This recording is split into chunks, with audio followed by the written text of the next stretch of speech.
What happens when the infrastructure is broken? Bad roads, bad logistics, and no insight or visibility into where your shipment is or when it will arrive. For any business that depends on moving products from point A to point B, that friction is not an inconvenience. It's a cost that compounds every day. My guest today saw that problem from the inside and decided she was going to be the solution to that problem. Foluso Ojo is the founder of Truq, a logistic company in Nigeria connecting businesses that need to move goods with the trucks and vans that move them. Think Uber, but for freight. So far, Truq has raised a little over $500,000 in both a combination of investments and grants in a market where raising anything is hard and even raising for logistics is harder. In this conversation, we get into raising capital, what the investors did not understand about the market and how they changed investors' minds, and what it takes to build in a country that will test everything you think you know about operations. This is how I raised this. Let's get into it. Hi Foluso, it's nice to have you on here on Capital Journal. Yeah, great to finally pass through all the hurdles and then finally get on here and then have this conversation. So let's start from the beginning. So I know that at the beginning, when I first met you, it was when you pitched your startup to Agim Capital. And at the time, one of the things that was like really, really important for me, or one of the things that I really held on to, was the fact that at that time you had already started making $5,000 in MRR per month without even building an app, and you were just doing that on the spreadsheet. And that was so interesting for me because when I pitched to the investment committee, I basically said, look, this company is doing $5,000 in MRR without an app. You need to look at them. You need to look into them. And it's like, I feel like after that day, like it was like Truq was the only deal flow that I had, because I could see the passion. Even I could hear the passion in your voice when you even pitched us, right? And so yeah, so I just want to know like what that beginning journey looks like for anybody who's watching outside Africa. For context, like an average income for the average young person in Nigeria will probably be about $200 per month. Some are earning way less. So imagine to hit $5,000 in a country like Nigeria, in MRR per month is actually a really big deal, because you're looking at spending power, etc. And at the time, I think, correct me if I'm wrong, you were running a B2C operation at the time, yeah? Yeah, I think that was like one of the stumbling blocks that we had when it came to like investing in Truq, because it was like, okay, our thesis was mostly B2B. And my issue was basically, how do I even let them understand that, even if this is B2C, it has the component of a B2B business also that can be mixed into it, etc. Yeah, so yeah, just talk to me about that. Just to kind of like reintroduce Truq for people that don't know us, we are a platform essentially for small scale transporters to be able to access different types of financial operations, grow their businesses, and also increase their income, while also helping them to automate their logistic operations. So when we started, and we still are, we were a platform connecting businesses and individuals to different sizes of logistic vehicle to help them to move. So you could see us more like an Uber, but for truck and vans. So that's pretty much how we started the business. And because it was and is still a need that people has, it was I wouldn't say easy, right? But it was helpful for us to be able to launch the products at that point in time. And so when we started, we didn't have the big grants or the financing to even be able to build an app or a product that people can use. So we had to start very frugal. We had to start with what we had. And at that point in time, it was just an MVP that was built off Google Maps and Excel sheets. So, and we also had to travel to different locations across Lagos, where we know that we can find people that have logistic vehicles, because we didn't have any vehicle of our own. So we had to leverage on the assets of people that can actually register these types of vehicles on our platform. And we then go on our social media platform to just let people know that when they need to move bulky or large items, we are the go-to person. Now, that's actually how we started. In our first 1 year, we'll go on to do, in our first 1 and 2 year, second year actually, we'll go on to do about 1,000 trips before we even before we even built our first app. And that's just go a long way to kind of like show that, logistics is a big challenge, not just in not just in Lagos, but also across major cities in Nigeria and also across other African countries. And Yeah. that's the solution that we started solving and we're still solving till date. Awesome. Awesome. Okay, so let's talk about operations. What does it look like handling operations at Truck basically? What does Truck look like operationally? So you're in logistics and then you're in operation as well. So and then in a country like Nigeria, it just means that 247, you have to be able to think on your feet because things are always happening. Vehicles are always on the road. Things are always happening, even at odd hours. So handling operations means you just have to be fully hands on deck. And it also means that you have to constantly think about different systems that can help you to make your operations better because the systems that helped you to thrive in year one is not going to be the same system that can help you to thrive in year two. So and with each product also comes the different systems that you have to think about. So you just constantly have to keep thinking about the systems that can help you to get to where you are. And then you also have to think about automation, right? So what are my processes that I can automate, that I can build the right system around? You just have to constantly think about that. So it's like an ever evolving need to just make sure that you're constantly growing, constantly looking for different ways to make the business thrive or process wise. And yeah, it's not something that just has an end. Oh, I like when you mentioned automation. What part has AI had to play in that? So right now, a bit of what we're doing with AI, we're automating in terms of our data collection. We actually collect data, but in terms of analyzing the data, before now we used to have like a business analyst in house that helps us to analyze our data. But now with AI, it's easier for us to just be able to, analyze all of our data in 1 minute, or maybe even in seconds, less than that. And then we've also been able to automate a large chunk of things around content creation, posting. We do a lot of AI. We leverage a lot of AI around that. And also in terms of even our engineering product as well, when it comes to coding and all of that, we largely leverage AI to just be able to fast track a lot of things that we do. So AI has really, really helped us to maintain a very lean team right now and still be highly efficient. We used to Mm. be a team of about 30 people, but now we're about half of that. And we're still even, if not more efficient than what we used to be in the time past. And we've right now, more than ever before, our revenue has even grown rather to a certain um, to a degree that hasn't really been before, right? And we've also been able to maintain profitability just because we're able to reduce our operational expenses to a large extent. Again, because a lot of the things that we used to hire people to do are not things that we can easily just get done with AI. So Truck is profitable now. Yes, we are. We've been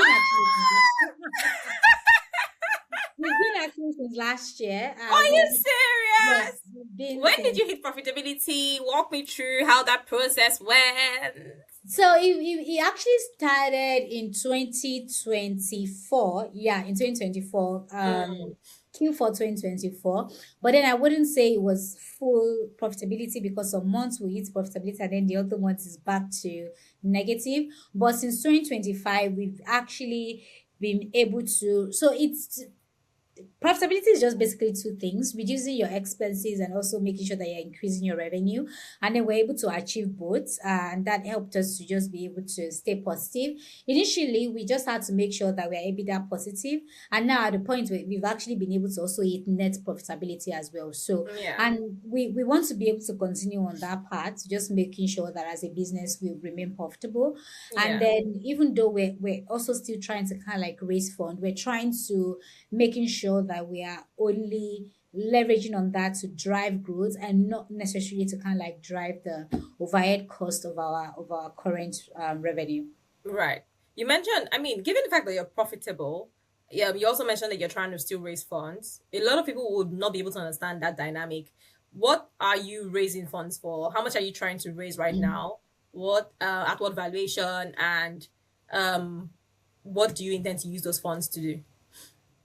So like I mentioned, unlike before, well, like I mentioned, we're trying to raise specifically to be able to hit some certain degree of growth, right? Yeah. And we're doing a bit of a mix of debt and equity, unlike subsequent funding that we've done that it's only equity. So right now we're trying to do a mix of both. And like I mentioned, we are trying to only leverage this for growth and expansion. At the moment, we have presence in 5 cities in Nigeria, but we're trying to expand to 15 cities in Nigeria, and that will need some funding to be able to get that done. We've also been, and then with regards to the debt, we've also been diversifying our portfolio since 2024. This is going to be our year three into financing by just enabling access to credit for small scale transporters. And we've started that, right? But we also need access to debt to be able to grow that. So we're a mix of debt and equity. We're trying to do about $500,000, $500,000. Okay. So I didn't get that. A mix of debt and equity, Yes. $500,000. Yes. At what valuation? So right now we're trying to do at a $5 million valuation. Oh, okay, okay, okay. So that would be your seed round. Yes, yes, yes. Okay, awesome, awesome. I mean, like it tracks, it tracks. Okay, so where does Truck make money? Like, what does the unit economics model look like? So right now it's largely on transaction fees and also platform fee. So I'll say two major categories, even though those two Mm, major categories are kind of like divided into some categories, but I'll just summarize it for the context of this conversation. So we have the logistic arm of the business, and then we also have the financing arm of the business. So for the logistic arm, we run a platform that connects businesses and individuals to different sizes of vehicles that to help them to move bulky or large items. I mentioned that earlier. So for every trip that is routed through the platform, we actually just take a commission off of that. And then on the financing side, it's pretty simple. So for every disbursement of financing that we're doing, we charge transaction fees off of that. So that's how we make money. okay, okay. So you've raised approximately 220,000. I was checking approximately. I was just checking Crunchbase, and that's what he said. So maybe I actually need to update Crunchbase Oh, because okay. we've What's the figure? done, yeah, we've done over $500,000. I'll say somewhere in the range of $600,000 we did. Oh, okay, okay. So that means you're raising less now. Yes, we're raising less now because, like I mentioned earlier, we are profitable. So we're not raising money to stay alive. We're raising money to fund growth. So we are Mm, very, very specific about raising the money that can just the fund that can just help us to get to the next stage of growth that we need to get. So we don't want to over raise, right? And yeah, then we're losing a large chunk of the company. We just equity, want to yeah. make sure that we're raising enough to be able to prove the profitability or the Hmm. traction that we need to get to the next stage of our growth. Oh, okay. So you've raised so far 600K. 580K to be precise. 580K. Okay, Yes. okay. Thank you for correcting me. And I know that you won a grant some months ago, like a Yes. 100K grant. Yes. Okay. So walk me through the sequence, yeah. Which one came Mhm. first? That's I know, obviously funding came first before the grant. What was the push for you to go get the grant? Yeah, just like walk me through what your fundraising process has been like, especially for like the average lady who is probably starting a startup in Nigeria, for instance, Yeah. doesn't know where to turn, doesn't know what to do. So again, just piggybacking on what you said, you don't each an average person that's in a business don't know where to turn, right? So I'll say just take advantage of all the opportunity that you have because you really don't know the one that is going to end up at the end of the day and bring in the funds for you. So when we started with an actual investment. So it was an incubator program in our second year actually that really really helped us to be able to build the actual first product that we needed to build to be so it was more like an MVP, right? So our first funding was enabled us to be able to do that. And then we've also participated after that in multiple accelerator programs, multiple competitions, multiple grants that kind of like help us to get to where we are today. So I wouldn't say that you have to kind of like do it in sequence by sequence. It all determines on the opportunity that you have at different point in time. So if you have the opportunity, for example, you in front of you, maybe it's an incubator program or it's a competition or it's a fund that's trying to invest, just make sure that you're trying to make the best use of the opportunities that you have at different point in time. You can't be getting a grant and also equity at the same time. It doesn't necessarily just have to be in sequence because these opportunities comes at different points in time. You don't have control when this opportunity comes. So you want to make sure that you're just taking advantage of as much opportunity that you have. And if you're just starting out, you just want to put yourself out there first and foremost. Don't try to hide in the corner. Just talk about what you do as much as you can across the social media platforms and hunt for opportunity. Like be Yeah. so hungry for opportunity, be so hungry for information. Like one of your if you're a founder, one of your core responsibility at every point in time is to make sure that you're constantly looking for funds. Like you don't want to run out of funds. It's so you want to make sure that you're trying to bring in a new business, right? Because it's also customer funded business. I'm not just talking about equity and grant.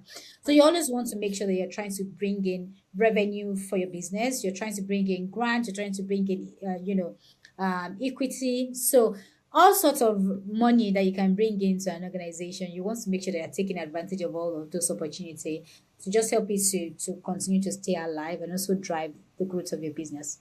Well, how do you think about? I know you also said you're raising debt. How do you think about debt funding? Like, what are the trade-offs between debt, equity? Yeah.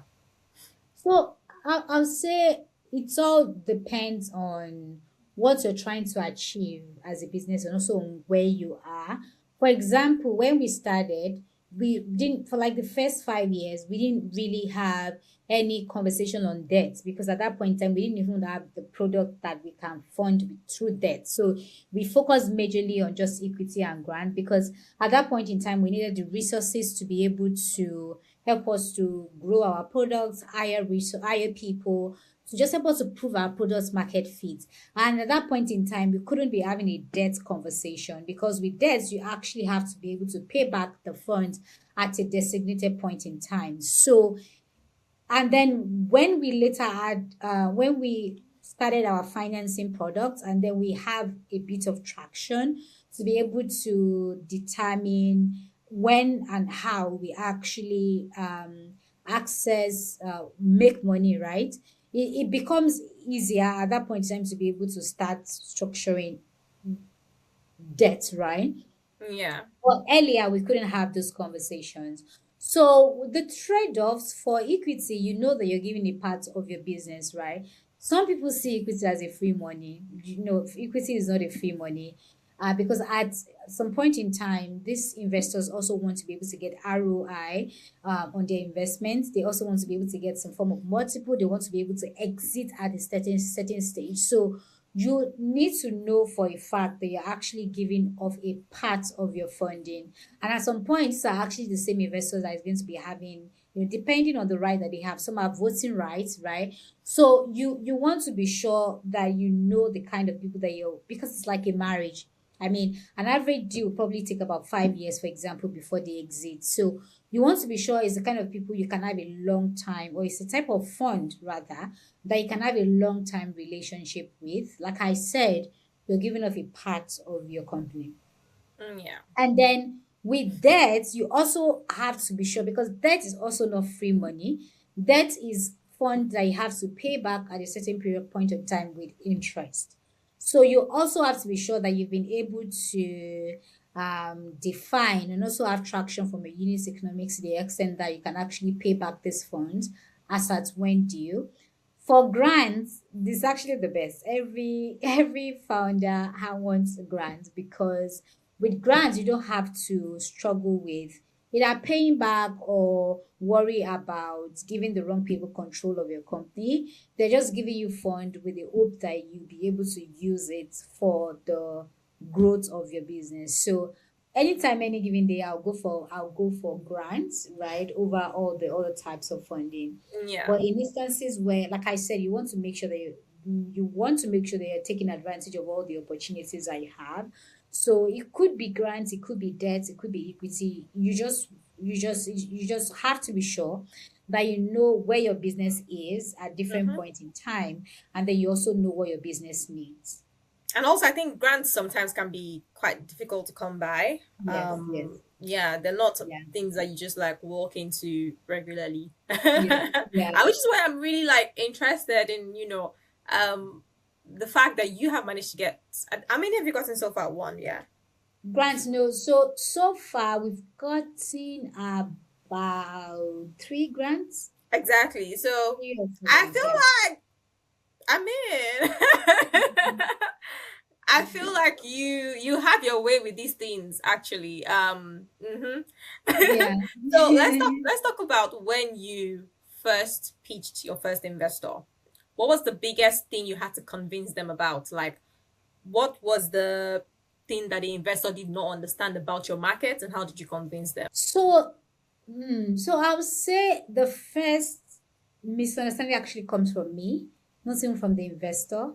So initially, when I started pitching, you I didn't really understand that there are different investors and they have focus, right? And then they tend to invest based on their area of focus, and then they also have like focus on different stages of Yeah, a this business that is they, yeah, for example, we have private equity, we have even VCs have like different stages. Some do like pre-seed, some are like seed, some are yeah, like first check, some are yeah, like, much later growth stage. So I didn't really understand all of that. So far you're on a VC, even if you're not focusing on my sector, I just want to pitch you and talk to you about my business. And then I realized that I kind of like have a lot of conversations that are not really converting because you were having the right conversations with the wrong type of VC. So it has to kind of like come the first that's like the first set of misunderstanding. And then I had to correct that and making sure that before I even go to a VC, I've done my own research, I've done my own due diligence, and I know to a very large extent that I'm speaking to the right kind of VC because VC also have like different fund. Fund one can yeah, be for a certain industry. Fund two can be separate from that. So you also want to make sure that even when you get to the call to with an investor, I usually make a mistake of just going straight to pitching. And then at the end of pitching, I realized that, oh, so they said, okay, no, I'm sorry, but we're not looking at investing in your sector for now. So why have I wasted my time pitching?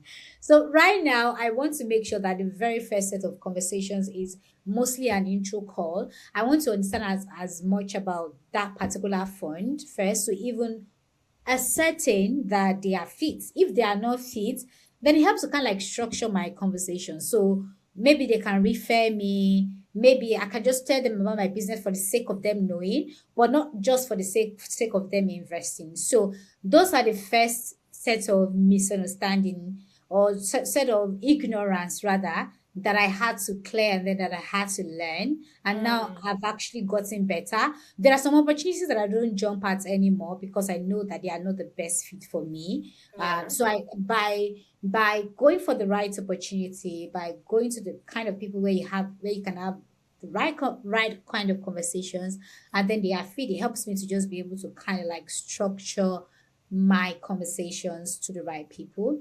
And then the very second thing is to also try to be very technical about my business. You get to to a call with an investor, and then you want to tell them as much as your business as they can. Either they understand or they don't understand. So right now, I aim for not just to pitch, but I aim for understanding. So even if that means I have to break down my pitch into the most granular form, I'm not trying to pitch. I'm trying to pitch first of all for understanding because if an investor really understand my products and understand what we do as a business, it makes it all easy. So at the early on when we first started pitching, we aim for just to kind of like aim for like the technicality of our business, and then because of that, I realized that it seems like we were very fantastic at pitching, but we were not able to improve the listeners' understanding of what we do. And then you pitch, and then an investor asks you like a follow-up question, and then you realize that they don't even understand what you do in the first place. Or you realize that your pitch has not really covered as much as your business as it should have.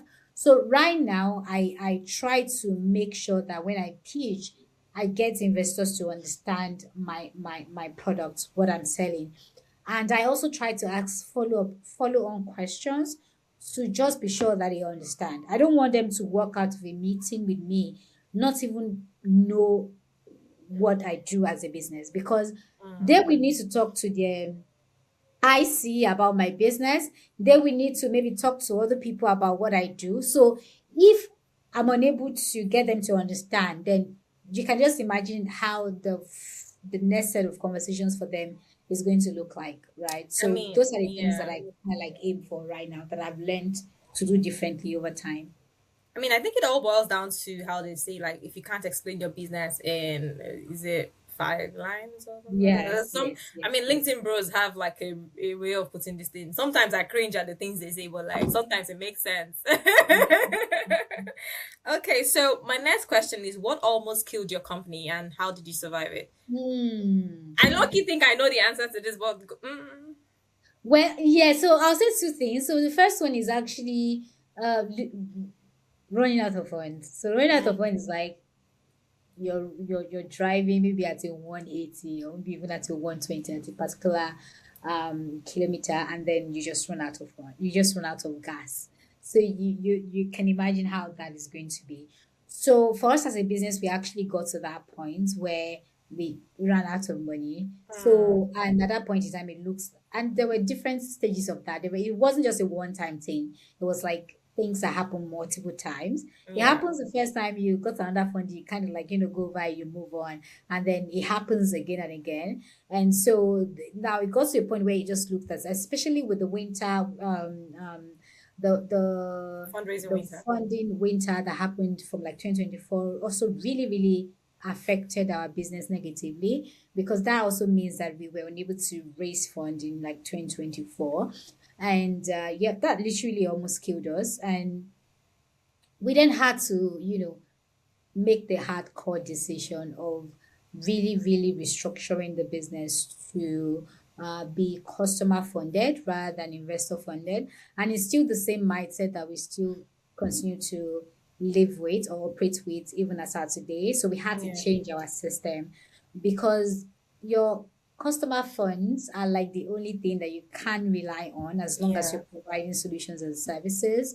Um, Investor funds, it comes and goes, Mm-hmm. and you can't always. I mean, there's a lot of businesses that have startups that have died today because the same thing that affected us also affected them. But unlike us, they didn't really have the customer funds to be able to leverage on. And that was what has really, really helped us to stay alive till date, and what will still continue to help us to stay alive in the future. And Awesome. then the second one will also be co-founder exit. Ours was very, very rocky. I also know a lot of, so co-founders issue are kind of like maybe the fifth or the fourth reason why a lot of businesses die.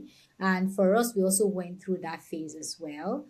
House was very rocky, it was very public, and it almost killed the business. But what really, really helped us at that point in time was we had a very amazing community, from our investors to our employees to ecosystem players. It's almost like we were like the community baby. Almost everyone kind of like came into rescue. I still had people that came from there that still coach me even still till date. Our investors was very, very helpful. There was just a lot of support that we had. And then of course our team that we still had to deal with, they were very rock solid, and then they were still, they are still really, really rock solid. We're able to hold the team together, hold our investors together.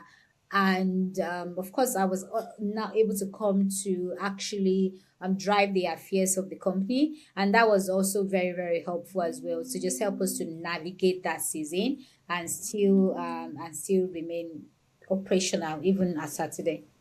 Awesome. Awesome. That's a really good answer. Yeah, so what you've already told us about how you're going to structure your next raise. I think what I want to ask now is what do you need to prove to go back to investors? Because you're already profitable according to you, and so what's the next thing you need to prove to investors? So you need to be able to show traction. You need to be able to show that you're growing at a certain growth rate, and you also need to be showing to be able to show that you have the right team, and then you also have the right market size that you're trying to capture. So right now, on like the early 2000s, right, when it was or like 4 or 5 years ago, I mean, when it was easier to be able to raise funds, we can just raise funds with just a deck, even without the traction, right? But now, from 2024, it has become harder to just be able to raise funds. So if you want to go back to the market, you want to be sure that you've literally checked everything, right? So all the way from your just want to make sure that you have the right products, you have the right traction, you have the right team, you have the right growth rate to be able to command attention. And then you also have the right market size, a large market size that you're trying to capture. If you don't, and then of course you also have a product in the market. If you don't have all of these point checks, it's going to be easier to raise. It's going to be harder rather to be able to Yeah. raise in this market and also in this climate. Yeah, fair enough, fair enough. What was your okay, let me just ask. My next question will be um what do you know about building in this market that you wish someone had told you at the beginning of your journey? Hmm. So I wish someone would have told me that sales first before product. Okay. So when we started, Well, in we some were sense, you were first. already doing that, weren't you? Yeah, yes, we were. I mean, that's actually how we started, but like to go, but even though we were doing that, we were still, at some point, we were now kind of like heavy on trying to get the product out. Like, okay, even if you just have an app, right, it's going to be a game changer. Maybe if we develop this software, it's going to be a game changer. And I would say that depending on the sector that you are, product is the solution that you're selling, your sales team is extremely important, right?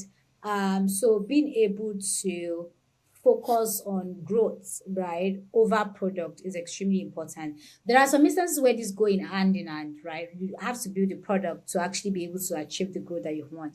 But there are also some instances where this doesn't really go hand in hand. You can figure out your product's market fit. You can figure out what your customers want. You can soft launch your product without even having to, because building a product is expensive, it's time consuming, and it's capital intensive as well. So you want to make sure that you are able to prove your product market fit. You are able to get your MVP into the market as in the most least version of your product that you can, without having to even if you release a feature, it might not kind of like get to the next stage of growth that you want to. But if you're able to figure out your distribution or your sales, that can actually help you to be able to get to the next stage of your company. And then Yeah. I'll say that the second thing that I wish someone would have told me was to just start, right? Mm. Especially when you think that you're not good at something, you don't try to say, let me be so good at it before I come back and start doing that thing. For example, when I started, sales wasn't really my thing. Yeah. I'm more of an operational person, even like investor fundraising. So because I felt like this is not really my thing, I kind of like shy away from it. And the more I shy away from it, the I wouldn't say I become less. I just wasn't really growing in that aspect. But then I realized that the more I learn about sales, the more I do it, the more I have conversations with investors, the more I build capacity in that area, the better I get. So I wish someone would have told me to not be afraid to fail, just start poorly, right? And because if you really start poorly, if you're not really afraid of feedback, constructive feedback, and you start poorly, you start even though you feel like this is not the best that I can do, and then you constantly get feedback. Over time, you just realize that you're just better at Yeah. doing that thing. Yeah. Um, so you focus on learning and doing, and that way you become better. But if you only focus on learning, learning, learning, and learning, and you're not putting to good use what you're learning, you won't achieve the level of growth that you want. Awesome, awesome.